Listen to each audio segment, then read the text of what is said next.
सामाजिक कार्यासाठी बहुचर्चित असलेली ठाणे जिल्हा एकता मंच व महिला एकता मंच या संस्थेच्या वतीने सालाबादप्रमाणे यंदाही मुरबाडमध्ये सामुदायिक विवाह सोहळ्याचे आयोजन करण्यात आले। ठाणे जिल्हा एकता मंच ही संस्था गेली अनेक वर्षांपासून विविध सामाजिक उपक्रम राबवित आहे। मुस्लिम समाजातील गोरगरीब जनतेसाठी ही संस्था दरवर्षी सामुदायिकरित्या मोफत विवाह करून देण्याचा कार्यक्रम राबवत असते। यावर्षीही या संस्थेने मुरबाड येथील साईराज मंगल कार्यालय येथे एकाच दिवशी विनामूल्य 4 विवाहांचा कार्यक्रम आयोजित केला होता।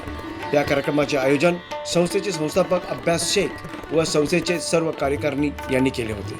तसेच या कार्यक्रमासाठी अनेक मान्यवरांसह मोठ्या संख्येने समाज बांधव वधूवरांना आशीर्वाद देण्यासाठी उपस्थित होते। तर तालुक्यातील मुस्लिम समाजातील आर्थिकदृष्ट्या दुर्बल कुटुंबियांनी मायेचा आधार म्हणून गेली अनेक वर्ष तत्पर असलेल्या ठाणे जिल्हा एकता मंचचे सर्वत्र कौतुक केले जात आहे। जीवन शिंदे, जनशक्ती, मुरबाड।